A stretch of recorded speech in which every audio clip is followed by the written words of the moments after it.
উচ্ছে তেতো বলে বাড়ির লোক খেতে চায় না। আজকের এই স্পেশাল চচ্চড়ি সবাই চেয়ে চেয়ে খাবে। এর জন্য দেখুন আমি উচ্ছে আর অন্যান্য সবজিগুলো একটু লম্বা লম্বা সরু সরু করে কেটে ভালোভাবে ধুয়ে নিয়েছি। অন্যান্য সবজি বলতে আমি কুমড়ো, বেগুন, ঝিঙে আর সজনে ডাঁটা নিয়েছি। আপনারা আপনাদের ইচ্ছে মতো সবজি নিয়ে নিতে পারেন। আর পরিমাণগুলো আমি ডেসক্রিপশন বক্সে দিয়ে দেবো। আদা বাটা আর সর্ষে বাটাও নিয়ে নিয়েছি। আর আলু এখানে একটা নিয়েছি। আলুটা এরকম খোসা ছাড়িয়ে লম্বা লম্বা পাতলা পাতলা করে কেটে নিয়েছি। আলুটা সেদ্ধ হতেও দেরি হয়। তো এবারে কড়াইতে সর্ষের তেল দিয়ে তেলটাকে ভালোভাবে ধোয়া ওঠা গরম করে নিতে হবে আর কি। তো এবারে এর মধ্যে ওই কেটে রাখা উচ্ছেগুলো আগে দিয়ে এটা একটু হালকা লাল করে ভেজে নিতে হবে।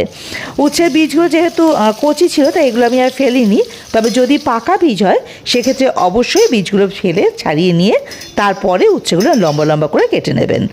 দেখুন ভাজা হয়ে গেছে উচ্ছেগুলো। এবারে এগুলো আমি অন্য একটা পাত্রে তুলে রাখবো।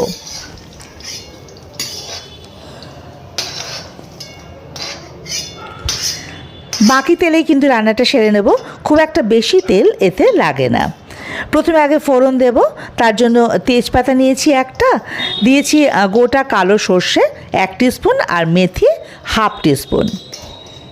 ফোড়নগুলো একটু ভাজা ভাজা করে নিয়ে আগে এর মধ্যে আলুগুলো দিয়ে দেবো।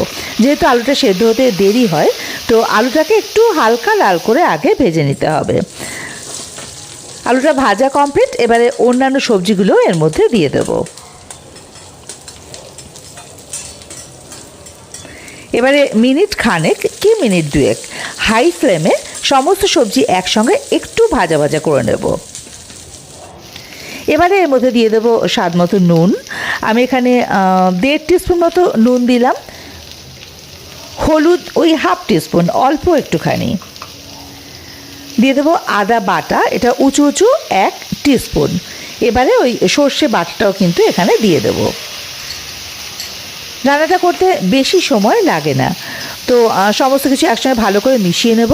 আর সর্ষে বাটা যে পাত্রটার মধ্যে রেখেছিলাম আমি এখানে 1 চামচ কালো সর্ষে একটু নুন দিয়ে বেটে নিয়েছিলাম। তো সেটা ধুয়ে অল্প একটু জল এখানে দিয়ে দিলাম। এবার ভালো করে একটু কষিয়ে নেব। এটাও খুব কম সময় লাগে, ওই মিনিট খানেক মতো। কষানো হয়ে গেলে এর মধ্যে অল্প একটু জল দেবো যাতে সবজিগুলো সেদ্ধ হয়ে যায়। মোটামুটি সবজিগুলো ডুবে যায় এরকম, খুব বেশি জল দেওয়ার প্রয়োজন নেই। তো জল দিয়ে ফ্লেমটাকে মিডিয়ামে করে ঢাকা দিয়ে রেখে দেব। সবজি সেদ্ধ হতেও কিন্তু খুব বেশি সময় লাগবে না, যেহেতু এটা লম্বা লম্বা পাতলা পাতলা করে কাটা। মিনিট 3 করে ঢাকা দেওয়া ছিল। মিনিটের পর ঢাকা খুলে দেখুন সবজি কিন্তু মোটামুটি সেদ্ধ হয়ে গেছে। এই সময় আমরা ওই ভেজে রাখা উচ্ছেগুলো এর মধ্যে দিয়ে দেব। তাহলে দেখবেন সবজিগুলো কিন্তু তেতো হবে না।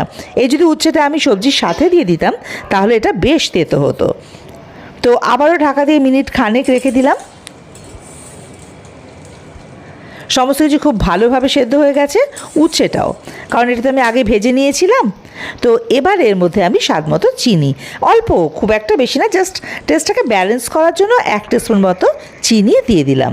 অনেকে তেতোতে মিষ্টি খেতে চান না, তবে এখানে অল্প একটু চিনি দিলে এর টেস্টটা বেশ ভালো আসে। তো সব কিছু একসঙ্গে আবারও ভালো করে মিশিয়ে দিয়ে এবারে এর মধ্যে দেব 1 টিস্পুন আটা। আটা দিলে এটা একটু ঘন হবে আর ঠান্ডা হয়ে গেলে জলও কাটবে না, মোটামুটি এর ঘনত্বটা খুব সুন্দর আসে আর কি। এবার ফিনিশিং টাচ একটু কাঁচা সর্ষে তেল।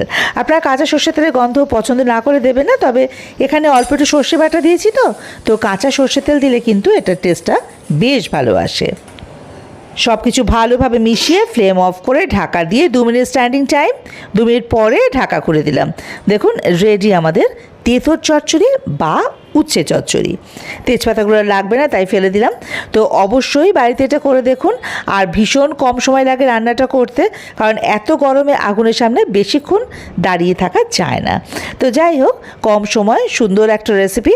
অবশ্যই এটা বানিয়ে বাড়িতে খান। আর কেমন লাগলো সেটা কিন্তু আমাকে কমেন্ট বক্সে জানাতে ভুলবেন না।